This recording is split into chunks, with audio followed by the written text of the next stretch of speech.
É, Olá, minha gente, boa noite. Seja bem-vindo ao canal Polêmica sobre Tudo, seu canal para quebrar qualquer tabu. E como você já sabe, esse canal é para abordar aquele tema que as pessoas procuram resolver fugindo dele, né?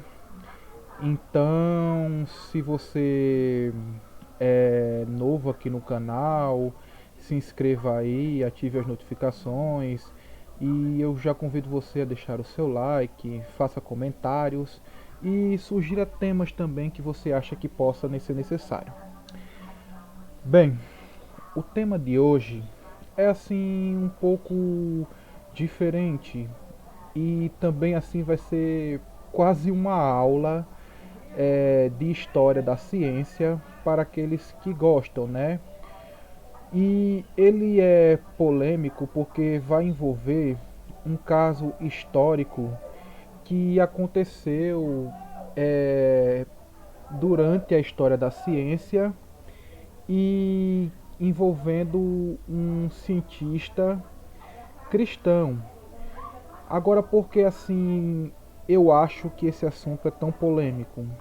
Porque quando esse assunto é falado, quando é falado desse caso no ambiente acadêmico, principalmente, é, procura-se passar aquela informação de que a ciência e a religião são inimigas, não tem como andar juntas, são como água e óleo, coisas que não se misturam, que são incompatíveis e que desses pensamentos é sobre esse acontecimento. Que acontecimento é esse? É a condenação de Galileu. Eu vou falar sobre esse fato histórico, então, né, segure aí, assista o vídeo até o fim. Eu tentarei ser o mais breve e objetivo possível, né? E também assim para aqueles que se interessarem no final do vídeo, eu colocarei aqui na tela mesmo do YouTube, com esse material que eu vou utilizar, preparados por mim mesmo, as referências de onde eu extraí tudo isso aqui para quem quiser por si próprio correr atrás dessas informações. Então, sem mais delongas, vamos lá. Aqui no caso, sou eu, Charles Alberto da Silva Mendes, né? Estudante de graduação em Física e Licenciatura da Universidade Federal do Rio Grande do Norte. E aqui é aquele meu velho, minha propaganda, né? Polêmica sobre tudo, seu canal para quebrar qualquer tabu. A pergunta que eu vou responder hoje: a igreja não se opôs a Galileu? Agora, por que eu trouxe esse tema? Porque, como eu falei aqui antes, né? É, Quando se fala desse caso, inclusive eu tive essa experiência tanto na universidade como também fora dela. Se falava de Galileu, se falava-se de muitos cientistas e acadêmicos no meio da igreja que foram assim condenados, e um desses assim, o mais conhecido deles é Galileu, para ensinar, né? Esse caso é lembrado para ensinar, para demonstrar que aquele velho lema repetido no meio dos cientistas céticos, religião e ciência não se misturam, né? E é isso que eles estão querendo, né? Só que muitas vezes, como eu coloquei assim, isso às vezes acontece por professores céticos ou desinformados. Às vezes eles são as duas coisas, né? Mas enfim, é isso que acontece. Aí eu quero examinar hoje esse episódio histórico, tanto no meio da ciência como também no meio da igreja, mediante quatro contextos. Eu não vou falar todos aqui nesse vídeo, né? Eu aqui vou me deter apenas nesse aqui, o contexto histórico, né? E os outros contextos são o contexto sociocultural, o científico e o teológico da igreja, né? Aí nesse contexto histórico eu quero mostrar os episódios históricos que a igreja e a ciência estavam vivenciando na época. E também aqui nesse contexto eu vou falar sobre a sociedade, a cultura da época, como é que era aquela época, né? Porque assim, quando se fala desse caso Galileu versus igreja, muitas pessoas fazem referência a ele de forma anacrônica, preconceituosa e de forma intolerante à religião. E eu também vou examinar aqui o contexto científico, porque também tem essa questão. E o teológico também, né? Tudo isso vai ser mais tarde. Hoje, como eu disse, vou me deter só a esse, o histórico. Então, vamos analisar. Para começar, o contexto histórico, o modelo sobre o sistema do universo que existia naquela época, como muitos de vocês já devem até estar cansados de ouvir, era o modelo geocêntrico. Mas por que ele era aceito? Porque o senso comum daquela época dizia que o geocêntrico era mais racional. Como, por exemplo, todos nós sabemos, como quando acordamos e olhamos o Sol, nós vemos o Sol se mover, nós vemos as estrelas se mover. E isso daí já era observado desde a antiguidade, assim como também tem muitos pensadores antigos que adotaram esse modelo geocêntrico como mais racional. Não existiam provas científicas suficientes que corroborasse, que confirmasse categoricamente que esse modelo era racionalmente correto. Ele era aceitado por motivos estéticos, né? Porque também existiam assim alguns fenômenos que eram observados em que o modelo heliocêntrico se encaixava mais, digamos assim, ficava mais bonitinho, mas não que fosse racionalmente correto, né? Não existia. Aí, como eu coloquei até aqui de forma resumida, né? Não havia conhecimento científico também suficiente na área da óptica que demonstrasse que o telescópio, que foi um instrumento que Galileu utilizou para observar os céus, e confiava-se muito dele, não havia evidência nessa área da óptica que ele era um instrumento científico de autoconfiança e que por causa disso as observações de Galileu eram totalmente confiáveis e conclusivas. E esse instrumento também foi aperfeiçoado de quê? De um instrumento que era utilizado para observar navegações, dentre outras coisas, enfim, coisas que eram para fazer observações aqui na Terra. E nessa época acreditava-se que a física celeste era diferente da terrestre.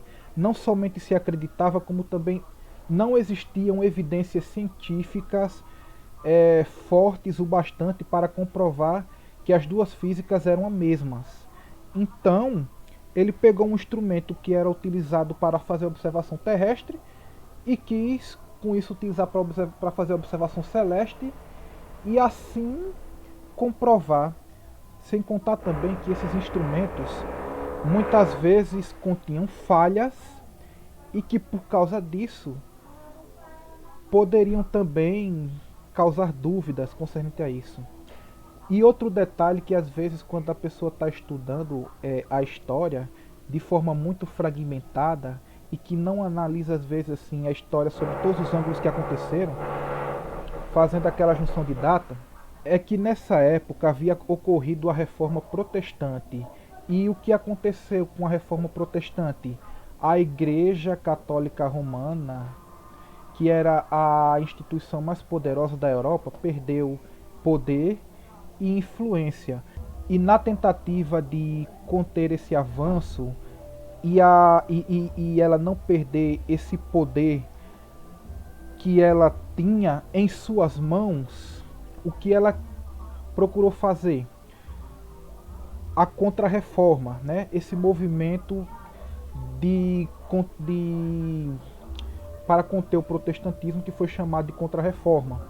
Aí, para conservar esses dogmas, né, que não era o caso da teoria heliocêntrica de Copérnico, porque assim, a igreja ensinava a teoria geocêntrica, ensinava, ela adotou esse modelo, adotou, mas isso não era um dogma da igreja. A igreja estava pouco se lixando para isso, né? O problema será outro que vocês vão entender em outras aulas, quando eu for falar em outros contextos, né? Aí por causa disso a igreja promoveu a Contra-Reforma, que foi nesse movimento onde foram fundados o quê? A Ordem dos Jesuítas, o Tribunal da Santa Inquisição foi reforçado e outras medidas foram tomadas para conter o avanço do protestantismo e qualquer dogma que a igreja julgasse como heresia, que era qualquer doutrina que contrariasse os dogmas da igreja, certo? Que vocês vão ver em outras aulas, quando eu for falar dos outros contextos, que existiam, né? Existia uma doutrina que Galileu defendeu que era contra os dogmas, mas esse não é o caso, repito, não é o caso da teoria heliocêntrica de Copérnico que ele defendia.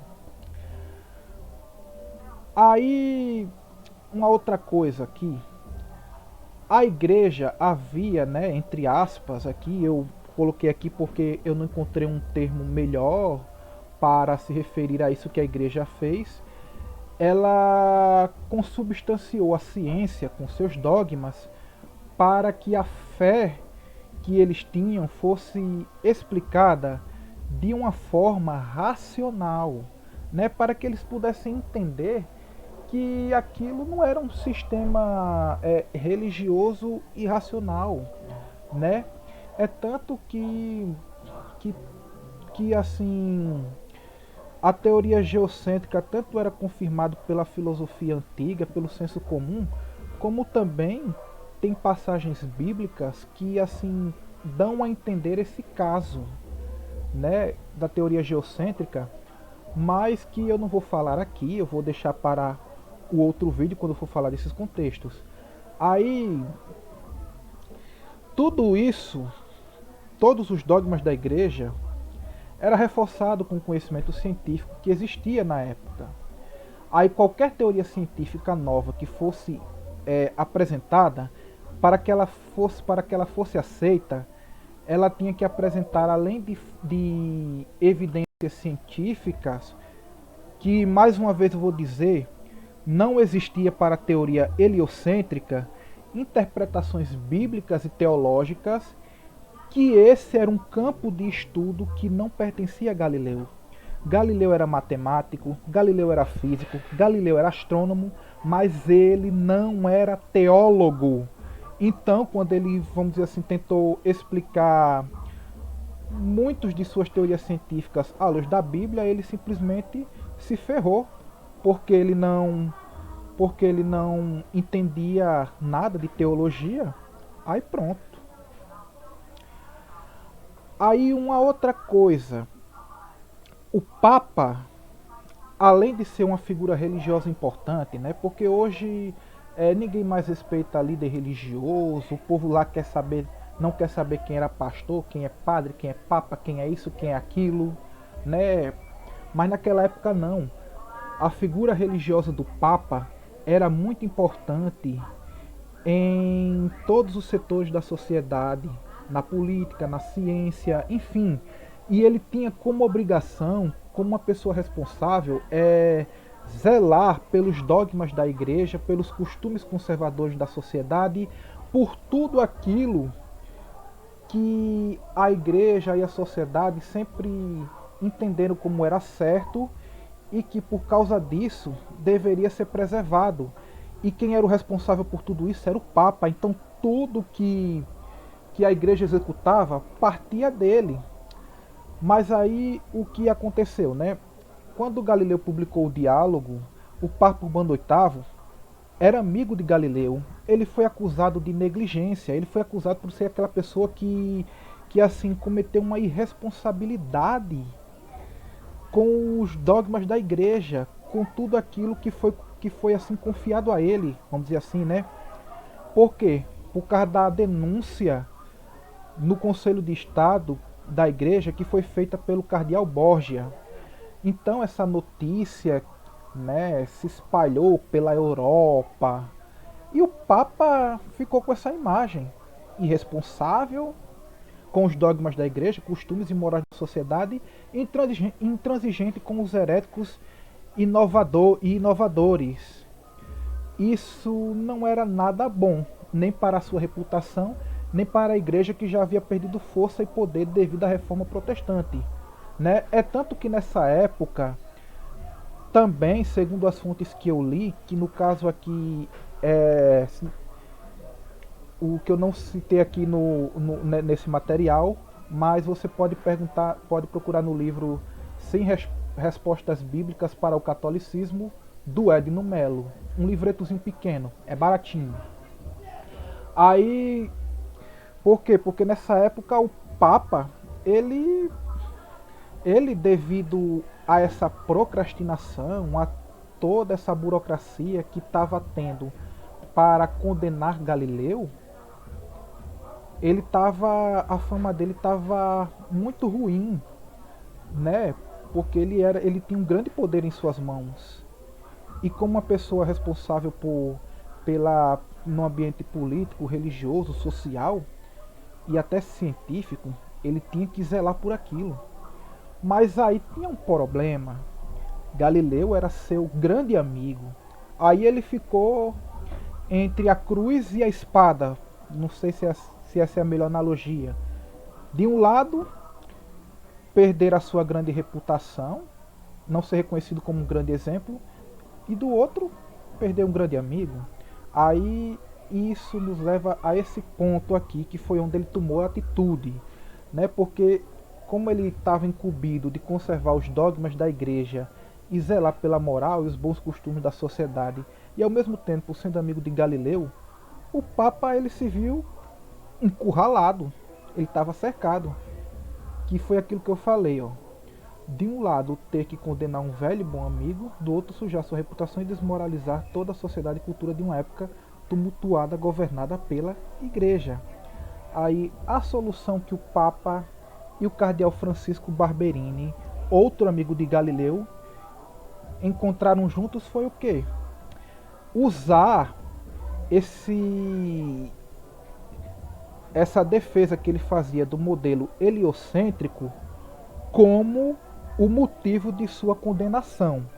Não era dogma da igreja, era o que a igreja ensinava, mas isso aí daria uma condenação mais suave, porque isso não era contra os dogmas da igreja. Mas vocês vão ver lá na frente porque é que assim ele tinha que ser condenado de um jeito ou de outro. Aliás, vocês já viram aqui, né? Então, assim, o que o Papa fez? Ele mexeu alguns pauzinhos, fez lá um belo arrumado, né? Vamos dizer assim. E dessa forma ele conseguiu amenizar a condenação de Galileu com essa desculpa de que foi de que a sua condenação foi por causa da sua defesa ao modelo heliocêntrico, né? Contudo, essa pena foi cumprida onde? Prisão domiciliar num luxuoso e confortável castelo em Siena. Detalhes sobre esse luxuoso castelo eu não sei, né? Mas nos materiais que vocês verão aqui, quando eu chegar no final, e vocês podem procurar, vocês poderão encontrar mais detalhes. Aí, né? Essa foi uma tentativa de preservar a ortodoxia cristã e a integridade científica em uma época de mudanças tumultuadas. Aí, dessa forma, o Papa manteve a sua reputação e preservou a vida de um grande amigo. Ou seja, gente, você veja como é que era a época. Isso pode até para nós ter parecido cruel, a forma que ele agiu com um amigo, seja lá o que for, mas para a época foi o que aparentou ser a melhor solução. Quando nós estivermos estudando história, qualquer que seja, nós não podemos cometer esse pecado de querer interpretar os acontecimentos históricos passados à luz dos nossos de hoje. E aqui foi algumas imagens que eu peguei na internet. Galileu fazendo suas observações. Reforma Protestante e Santa Inquisição. Doutrinas eclesiásticas atacadas pela igreja, né? Isso aqui é o caso da transubstanciação. Vocês entenderão quando eu falar em outro vídeo sobre os outros contextos, o real motivo da condenação dele, né? Aqui a hierarquia da igreja e o Papa da época. E aqui, gente, foram as referências de onde eu tirei tudo isso, tanto as imagens como também os conteúdos por onde eu me baseei, tá bom? Vocês podem depois pesquisar por conta própria, formar as próprias opiniões suas, né? E depois até voltar aqui nesse canal e dar vossas opiniões, né? Então, gente, esse foi o vídeo de hoje, né? Em que eu falei para vocês sobre um acontecimento histórico que de certa forma é muito grave para nós acadêmicos cristãos, porque assim muitas vezes professores de universidades ou até mesmo alunos, eles assim procuram incumbir na nossa cabeça que esse negócio de cientista e cristão ou coisa assim do tipo não existe, não pode existir. E isso não é verdade, gente. E muitas vezes isso é usado para nós. E vocês entendam o seguinte, que a maioria dos cientistas da antiguidade, e muitos deles até ajudaram na construção da ciência, né, dos fundamentos da ciência que hoje é aceito, eram cristãos, né? E assim, eu espero que vocês tenham gostado do vídeo. Se você gostou, deixa aí o seu like, se inscreva-se no canal, ative as notificações, deixe os seus comentários. Se você tiver alguma crítica para fazer, pode fazer. Se você também, enfim, fique à vontade, né? E se você também tiver algum tema para sugerir, também sugira, né? Eu estou aqui, com a glória de Deus, para isso. E um forte abraço e boa noite.